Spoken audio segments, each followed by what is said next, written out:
Orient bell tiles studio से आप देख रहे हैं एबीपी न्यूज। नमस्कार, वेरी गुड मॉर्निंग। बहुत स्वागत है आप सभी का। आप देख रहे हैं एबीपी न्यूज। मैं हूं आपके साथ दीपा बा। फिलहाल सुबह के 7 बज गए हैं और ये वक्त है न्यूज एट 7 का। शुरुआत जयपुर की खबर के साथ कर रहे हैं। जयपुर के नाहरगढ़ लाइन सफारी में उस वक्त अफरा तफरी का माहौल हो गया जब पर्यटकों से भरी बस में अचानक से आग लग गई, क्योंकि बस के बाहर शेर था और बस के अंदर चिंगारी। तस्वीरों में देखिए, जंगल में सफारी कराने वाली बस धू धू कर जलने लगी। देखते ही देखते पूरी होश में ले लिया, लेकिन गनीमत रही कि इस हादसे में कोई जनहानि नहीं हुई। बता दें कि हादसे के वक्त बस में करीब 15 सैलानी सवार थे। तभी शॉर्ट सर्किट के चलते बस में चिंगारी भड़क गई। पर्यटकों में अफरा तफरी का माहौल बन गया। बस के ड्राइवर ने सैलानियों को बस से उतारने की जगह वन विभाग की टीम का इंतजार किया, क्योंकि हादसे के वक्त बाहर शेर घूम रहे थे। ऐसे में सैलानियों की जान अटक गई, लेकिन टीम के पहुंचते ही सभी सैलानियों को सुरक्षित रेस्क्यू कर लिया गया। मौके पर पहुंची फायर ब्रिगेड की टीम ने आग पर काबू पा लिया, लेकिन आग से बस पूरी तरह से जलकर खाक हो गई। यूपी से अगली खबर है। यहां मुरादाबाद में एक युवक की सरेआम बेरहमी से हत्या कर दी गई, जिसके बाद परिजनों का सड़क से लेकर अस्पताल तक जोरदार हंगामा देखने को मिला। सड़क पर मृतक का शव रखकर परिजनों ने जाम लगा दिया। मृतक की मां का रो रो कर बुरा हाल था। मौके पर भारी पुलिस बल भी मौजूद था और महिला बेटे की मौत के गम में डूबी आरोपियों की गिरफ्तारी की मांग करती रही। वहीं दूसरी तरफ युवक की मौत से गुस्साए लोगों ने अस्पताल के अंदर जमकर हंगामा किया। विरोध को देखते हुए अस्पताल के स्टाफ ने दरवाजे बंद कर लिए। यह घटना मुरादाबाद के मझोला थाना क्षेत्र के है, जहां 5 हमलावरों ने उधारी के पैसे न मिलने पर पहले युवक को गोली मारी, फिर ईंट से कूचकर उसकी हत्या कर दी। मृतक ग्रेजुएशन का छात्र था, साथ ही बिजली विभाग में संविदा पर नौकरी भी करता था। वहीं पुलिस इलाके में लगे सीसीटीवी की मदद से हमलावरों की पहचान में जुटी है।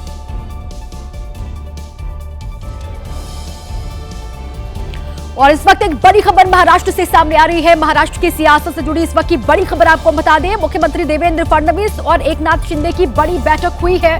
बड़ी खबर महाराष्ट्र से है। यहां बंद कमरे में मुंबई में बड़ी बैठक चली है दोनों नेताओं के बीच में। महाराष्ट्र निकाय चुनाव को लेकर चर्चा हुई है, ये कहा जा रहा है। अब दोनों नेताओं में चर्चा निकाय चुनाव को लेकर हुई और निकाय चुनाव साथ मिलकर लड़ने पर सहमति बनी है। सूत्र ये बड़ी खबर दे रहे हैं और एक दूसरे के कार्यकर्ताओं को नहीं तोड़ने पर भी सहमति बनी है। कुछ दिन पहले एकनाथ शिंदे के नाराज होने की तमाम खबरें सामने आई थी। ये कहा जा रहा था कि वो नाराज चल रहे हैं और ऐसे में क्या निकाय चुनाव एक साथ लड़ेंगे या फिर नहीं लड़ेंगे। अब इससे जुड़ी ये बड़ी खबर है। सीएम देवेंद्र फडणवीस और एकनाथ शिंदे की अहम बैठक हुई है और ये कहा जा रहा है कि निकाय चुनाव एक साथ लड़ने पर सहमति बन गई है दोनों के बीच में।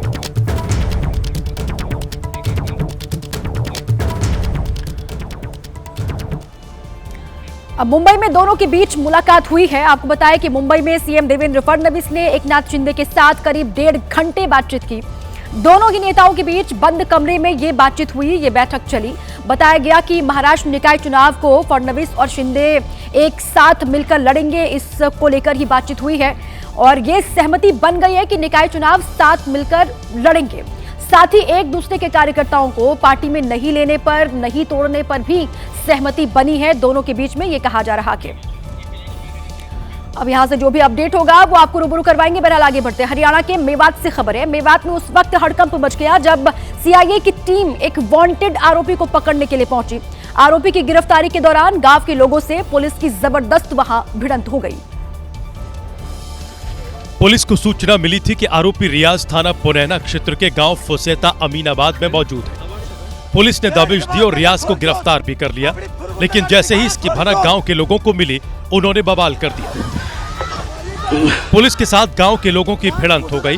हालात ऐसे बने कि आरोपी को छुड़ाने की कोशिश में पुलिस और गांव के लोगों के बीच पहले हाथापाई हुई और देखते ही देखते मारपीट होने लगी। गांव के लोगों ने पुलिस पर पथराव किया, गाड़ी में भी तोड़फोड़ की। पूरी घटना में दोनों पक्षों के लोग घायल हुए हैं। कई पुलिसकर्मियों को चोटें भी आई हैं। और हमारा कोई रिकॉर्ड चेक कर लो जी, हमारा अगर नाम पे कोई भी केस फाइल हो हमारे पूरे परिवार पे, तो हम जी अगर मुजरिम हैं तो हम जी बिल्कुल हम गुनहगार है जी। इस घटना का एक वीडियो सोशल मीडिया पर वायरल है, जिसमें गांव के लोग पुलिस पर पथराव करते, गाड़ी में तोड़फोड़ करते साफ दिखाई दे रहे हैं। हालांकि अभी तक इस घटना पर पुलिस की ओर से कोई आधिकारिक बयान सामने नहीं आया है, लेकिन बताया यह जा रहा है कि जिन लोगों ने पुलिस टीम पर पथराव किया उनकी पहचान कर ली गई है और उनके खिलाफ सख्त कार्रवाई की जा रही है। दादरा और नगर हवेली में भीषण आग से बड़े नुकसान की आशंका जताई जा रही है। दादरा के इंडस्ट्रियल इलाके में इतनी भीषण आग लगी थी कि आग को काबू करने के लिए दमकल कर्मियों को कई घंटे वहां जूझना पड़ा। आग पर एक साथ गिरती पानी की कई तेज और ऊंची धारें भी भीषण आग के सामने बौनी साबित हो रही थी। फैक्ट्री में सब कुछ आग की लपटों से घिरा हुआ था। बचे इलाके को तेजी से फैलती आग अपने चपेट में लेती जा रही थी। जिधर देखिए उधर सिर्फ आग की ऊंची लपटें थी। लपटों के बीच में बिल्डिंग कहीं गायब सी हो गई थी और हर खिड़की दरवाजे से आग के शोले निकल रहे थे। पूरी फैक्ट्री जल रही थी। एक तरफ आग थोड़ी सी काबू में आती, पानी के पाइप का रुख दूसरी तरफ घूमता कि आग फिर से भड़क जाती। पानी की तेज और ऊंची धार भी आसमान छूने की कोशिश कर रही लपटों के सामने बौनी सी थी। कई घंटों की कोशिशों के बाद एक तरफ आग थोड़ी धीमी हुई, लपटें थोड़ी सी कम हुई, लेकिन आग की भयावहता जमीन पर फैले पानी और ऊंची लपटों में दिखाई दे रही थी। अंदाजा लगाना मुश्किल नहीं था कि आग ने सब कुछ खाक कर दिया है।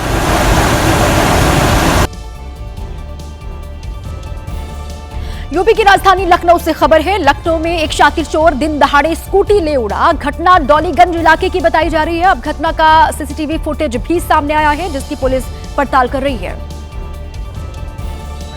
चोरी के सामने आए वीडियो में शातिर चोर इतना कॉन्फिडेंट दिखा कि कोई भी ये मान बैठे कि ये चोर नहीं बल्कि स्कूटी उसी की है और वो अपनी स्कूटी को ही लेकर जा रहा है।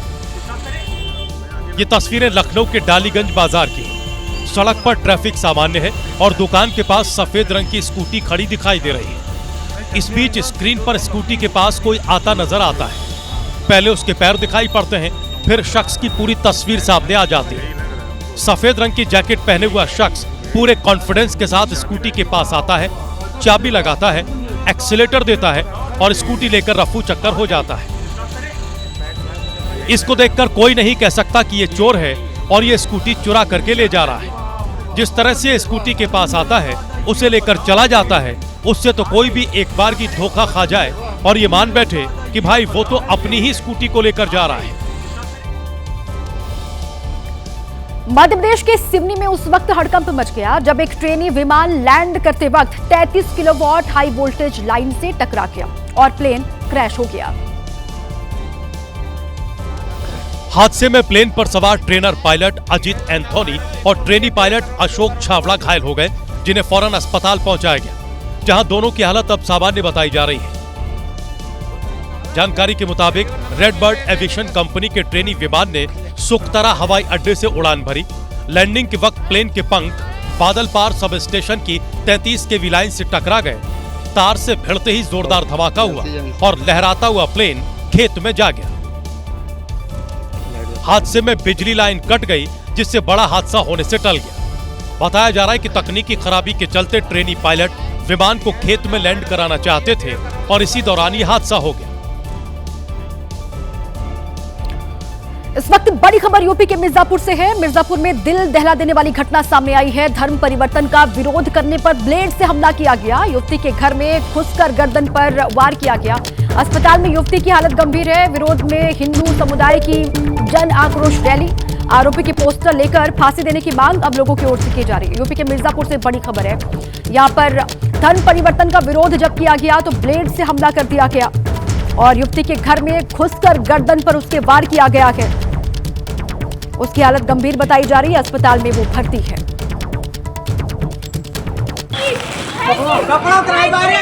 हमले से युवती बुरी तरह से घायल हो गई। अस्पताल में अभी भी उसकी हालत गंभीर बताई जा रही है। वहीं दूसरी तरफ पुलिस ने धर्म परिवर्तन के मामले में अब तक 9 लोगों को गिरफ्तार कर लिया है, लेकिन अभी भी मुख्य आरोपी पुलिस की पहुंच से दूर है, जिसके विरोध में शहर के कई इलाकों में लोगों में भारी गुस्सा है। हिंदू समुदाय के लोगों ने जगह जगह रैली कर घटना का विरोध किया है। आरोपी के पोस्टर और हाथों में मशाल लेकर लोगों ने आरोपी को फांसी दो के नारे भी लगाए। ये घटना बीती 5 दिसंबर की बताई जा रही है, जहां युवती ने धर्म परिवर्तन कर शादी से मना कर दिया तो घर में घुसकर उसके गले पर ब्लेड से हमला कर दिया गया। घटना को लेकर इलाके में तनाव का माहौल है।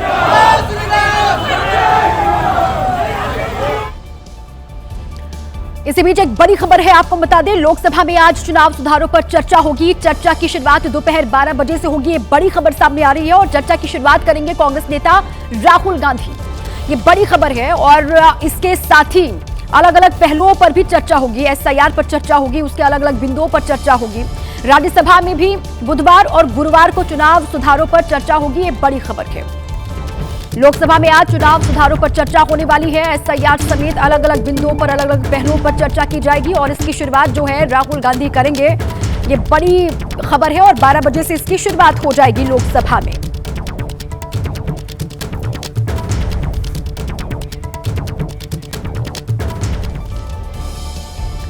अब लोकसभा में भी ये मुद्दा उठाया जाएगा और चुनाव सुधारों पर चर्चा होगी। लोकसभा में चुनाव सुधारों पर चर्चा 2 दिन तक चलेगी। दोपहर 12 बजे चर्चा की शुरुआत होगी और इसकी शुरुआत नेता विपक्ष राहुल गांधी करेंगे। खास बात यह है कि एसआईआर समेत सभी पहलुओं पर विस्तार से चर्चा होगी। लोकसभा में चर्चा होने के बाद राज्यसभा में बुधवार और गुरुवार को इस पर चर्चा की जाएगी, ये तय हुआ कि तो लोकसभा में आज राहुल गांधी जब बोलेंगे, पूरे देश की नजरें होंगी क्या कुछ कहते हैं चुनाव सुधारों को लेकर भी, एसआईआर के अलग अलग बिंदुओं को लेकर भी। वंदे मातरम को लेकर संसद से लेकर सड़क तक संग्राम छिड़ गया कि ये आप जानते हैं। एक तरफ सरकार वंदे मातरम को लेकर देश भर में कार्यक्रम आयोजित कर रही है तो वहीं जयपुर का मुस्लिम समुदाय इसका विरोध कर रहा है। जयपुर के मुस्लिम समाज की माने तो वो वंदे मातरम का सम्मान तो करेंगे, लेकिन इसकी अनिवार्यता को मंजूर नहीं करेंगे। उनके मुताबिक वंदे मातरम इस्लाम के सिद्धांतों के खिलाफ है कि भाई इसको मैंडेटरी करो। तो हम बात जब देखी जाएगी, जब सुप्रीम कोर्ट में आर्टिकल 124 के तहत चैलेंज किया जाएगा, आर्टिकल 32 रिट के तहत किया जाएगा चैलेंज। संसद के दोनों सदनों में वंदे मातरम गीत पर घंटों चर्चा हुई, लेकिन इसका असर सबसे ज्यादा मुस्लिम समाज पर देखने को मिला। वंदे मातरम कहने पर वो रेस्पेक्ट जरूर करता है, उसको खड़ा हो जाएगा वो शांति के साथ, लेकिन गाएंगे नहीं हम। मुस्लिम समाज का आरोप है कि वंदे मातरम को लेकर सरकार सियासत कर रही है और हिंदू मुस्लिम के नाम पर देश में नफरत फैलाने का काम कर रही है। इसको एक सियासी मुद्दा बना करके कि यहाँ इस मुल्क में 2 अलग अलग समुदाय, हिंदू और मुस्लिम के नाम पर इस मुल्क को बांटने की योजना है इन लोगों की। बता दें कि राष्ट्रीय गीत वंदे मातरम के 150 साल पूरे होने पर सरकार जगह जगह कार्यक्रम कर रही है, जिसका विरोध भी देखने को मिल रहा है। और इस वक्त एक बड़ी खबर है, आपको बता दें, एनडीए संसदीय दल की आज बैठक होने वाली है। सुबह 9:30 बजे का वक्त है जब एनडीए संसदीय दल की बैठक होगी। प्रधानमंत्री नरेंद्र मोदी सांसदों को संबोधित करेंगे। ये बड़ी खबर, एनडीए संसदीय दल की आज बैठक होने वाली है। वक्त है सुबह 9:30 बजे का। एनडीए संसदीय दल की ये मीटिंग होगी। पीएम मोदी सभी जो सांसद हैं एनडीए के, उनको संबोधित करते हुए दिखाई देंगे। सभी को निर्देश दिया गया है सांसदों को कि उनको इस बैठक में शामिल होना है।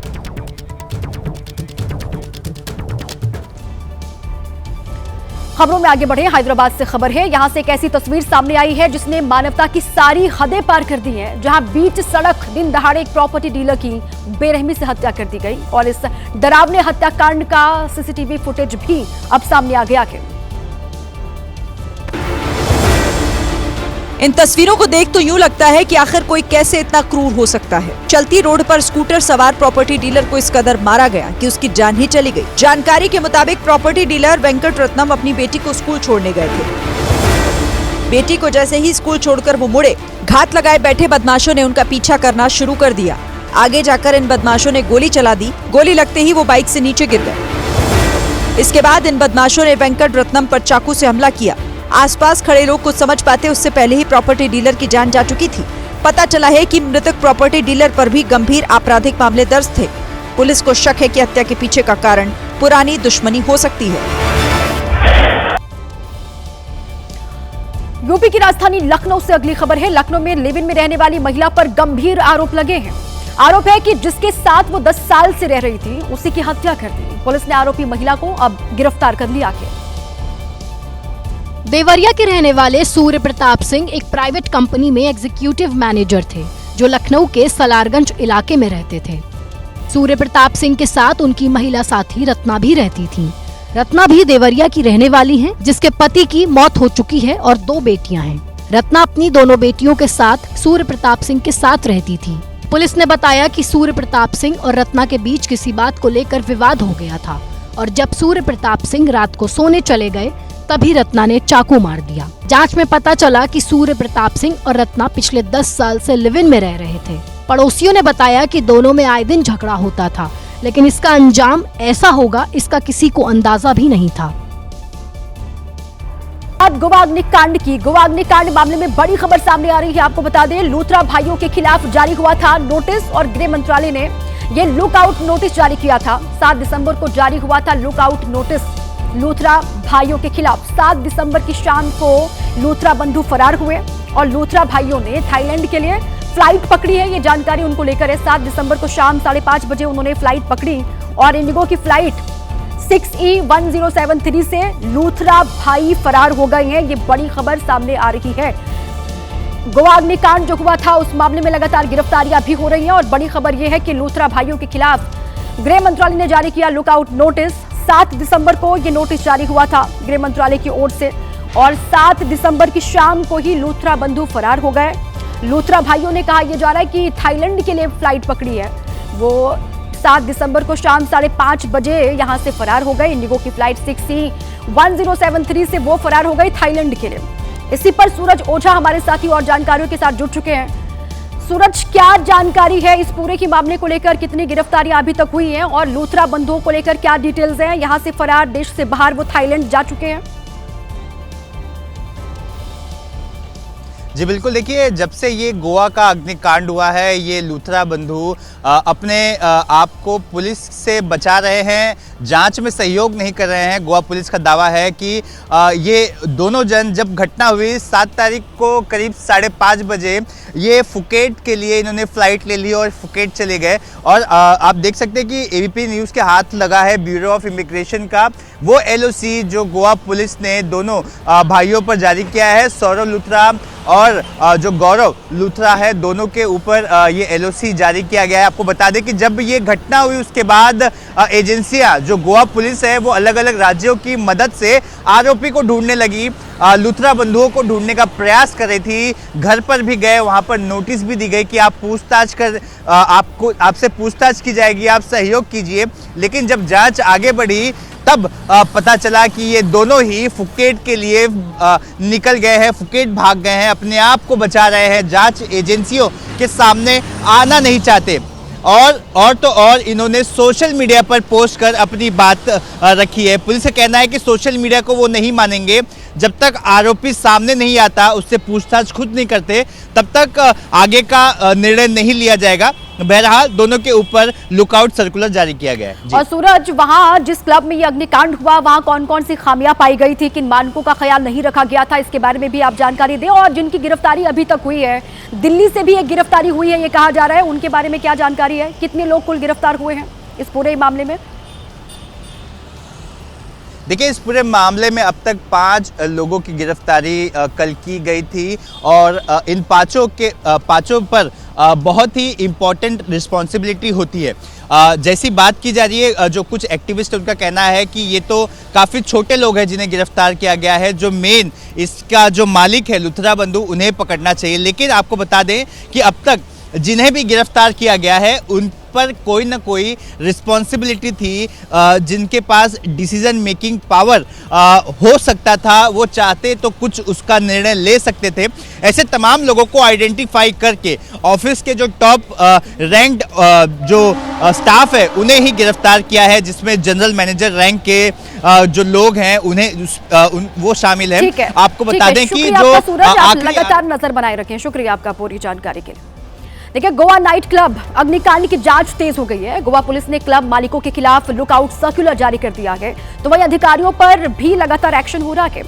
3 वरिष्ठ अधिकारी निलंबित कर दिए गए। तत्कालीन पंचायत निदेशक सिद्धि तुषार हरलंकर को निलंबित कर दिया गया। इसके अलावा गोवा राज्य प्रदूषण नियंत्रण बोर्ड की तत्कालीन सदस्य सचिव डॉक्टर शमिला मोइंटेरो को भी निलंबित कर दिया गया है और ग्राम पंचायत अरपोरा नागोवा के तत्कालीन सचिव रघुवीर बाक्कर के खिलाफ भी एक्शन लिया गया है। 2023 में क्लब को परमिशन देने में तीनों की भूमिका थी और इसलिए तीनों को सस्पेंड कर दिया गया है।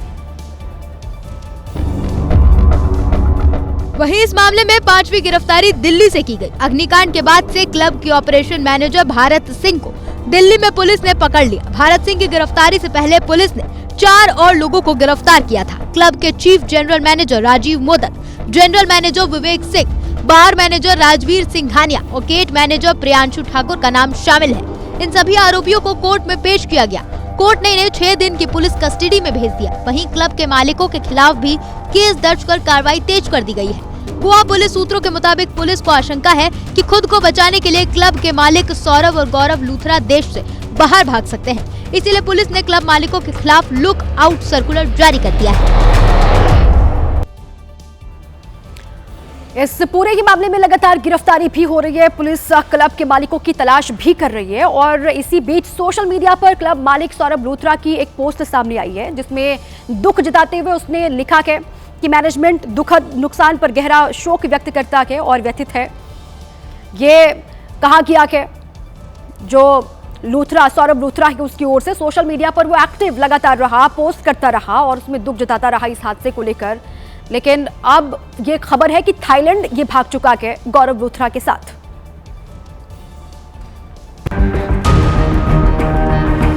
क्लब मालिकों की सफाई और पुलिस की कार्रवाई के बीच अग्निकांड के बाद गोवा की जो तस्वीरें आई वो काफी भयावह थी। जो क्लब गीत संगीत और लाइट्स की चकाचौंध में रहता था, जहां देश और विदेश के लोग मनोरंजन करने जाते थे, वो क्लब जलकर बिल्कुल काला पड़ चुका है। अब क्लब का सिर्फ ढांचा बचा है, बाकी सब कुछ जलकर राख हो चुका है। दीवारें झुलसी हुई है और छप्पर टूटकर गिर चुका है। इन्हीं झुलसी दीवारों और छप्पर के अंदर जलकर दिल्ली के एक ही परिवार के 4 लोगों की मौत हो गई। उत्तर पूर्वी दिल्ली के करावल नगर निवासी विनोद जोशी, उनकी भाभी कमला और उनकी 2 बहनें अनीता जोशी और शारदा जोशी की मौत हो गई। परिजनों ने सरकार और नाइट क्लब मालिक को इस हादसे का जिम्मेदार बताया। नाइट क्लब में जलकर मरने वालों के परिजनों को 5-5 लाख रुपए मुआवजे का ऐलान किया गया है, तो वहीं घायलों को 50,000 आर्थिक मदद की घोषणा की गई है। गोवा के नाइट क्लब में लगी आग में झुलसकर 25 लोग मरे और इनमें से एक युवक यूपी के कानपुर का निवासी था, तो वहीं असम के भी कई लड़कों की दम घुटने से मौत हो गई थी। आग लगने की शुरुआत यहीं से हुई थी। इसके बाद आग इतनी तेजी से फैली कि कुछ ही सेकंड में क्लब के किचन तक पहुंच गई और वहां पर काम करने वाले शेफ रोहन सिंह चपेट में आ गए। शेफ रोहन सिंह कानपुर के रहने वाले थे, फरवरी में ही गोवा गए थे और नाइट क्लब में शेफ का काम करते थे। मौत की खबर सुनकर परिवार में मातम है। परिजनों का कहना है कि रोहन मूलत नेपाल का निवासी था, लेकिन बचपन में पिता की मौत के बाद से वो अपनी मामी के पास कानपुर में रहता था। असम का रहने वाला मनोज और उसका एक साथी भी इस अग्निकांड का शिकार हो गया। काम उधर रोमियो क्लब में कर रहा था, आरपोरा रोमियो क्लब। क्या काम करते हैं? हाउसकीपिंग का। मौत की सूचना पर परिजन बॉडी लेने गोवा पहुंचे थे। वहीं पर ताबूत में बॉडी को रखा गया और शव को एम्बुलेंस में रखकर असम के लिए रवाना हो गया। परिजनों का कहना है कि अभी तक सरकार या क्लब की ओर से कोई मदद नहीं मिली है। सरकार का तरफ से जो प्रोसेस है, वो सरकार ही जाने। हम लोग तो इधर कमाने के लिए हम लोग को इतना नॉलेज नहीं है इस चीज़ों में। अभी तो 2 लड़का का टिकट करके दिया, 2 लड़का एक डेड बॉडी के साथ 2 लड़का जाएगा। खबरों में आगे बढ़े, मध्य प्रदेश से खबर है। मध्य प्रदेश में सड़क पर चलते पशु लोगों के लिए बड़ी समस्या बन गए हैं। जहां के छिंदवाड़ा में एक गाय ने सड़क पर जमकर बवाल मचाया और कई लोगों को वहां चोटिल कर दिया। गाय कभी इसको मारती, कभी उसको दौड़ाती। इस गाय ने कई लोगों को दर्दनाक घाव दे दिया। तस्वीरों को सिलसिलेवार तरीके से देखिए। एक आदमी सड़क पार कर रहा था, तभी पता नहीं गाय को क्या सूझी, उसने दौड़ लगा दी। घबराया हुआ व्यक्ति डरकर जैसे अपनी दाईं तरफ भागा, बाइक से उसकी टक्कर हो गई। इस टक्कर में बाइक सवार दंपत्ति भी चोटिल हो गई। वो क्या किसी को कहती। जिस युवक से उनकी टक्कर हुई वो तो खुद चोट लगने के बावजूद गाय से बचता बचाता भाग रहा था। चोटिल होने के बावजूद वो आगे आगे और गाय पीछे पीछे। किसी तरह युवक दुकान में घुसा तो वहाँ गाय ने उसको जमकर पटका। फिर मदद के लिए 2 लोग पहुँचे, लेकिन गाय इससे और भी ज्यादा आक्रोशित हो गई। गाय अब उनके पीछे पड़ गई। उनको दौड़ाते दौड़ाते गाय को वो महिला दिख गई जिसको उसने बाइक से गिराया था। यहाँ से गाय ने महिला का पीछा करना शुरू कर दिया।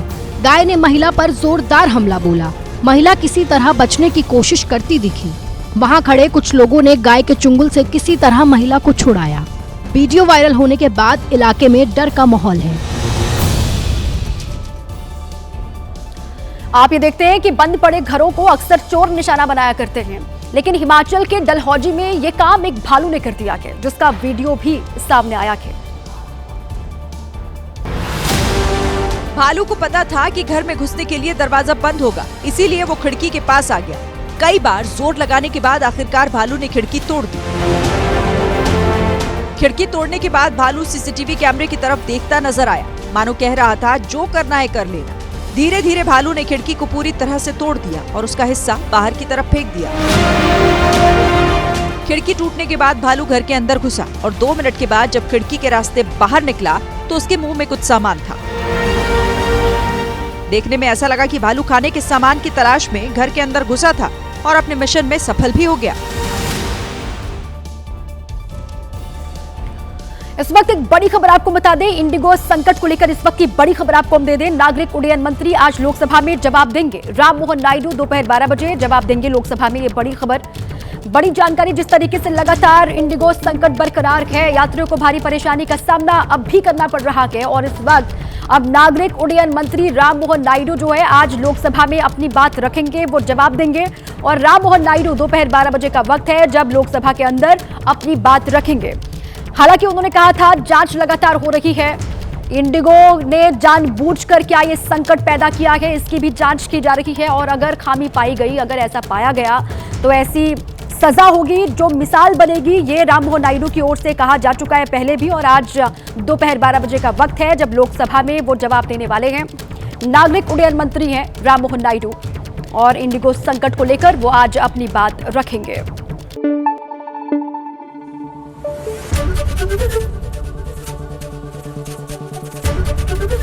एबीपी न्यूज आपको रखे आगे।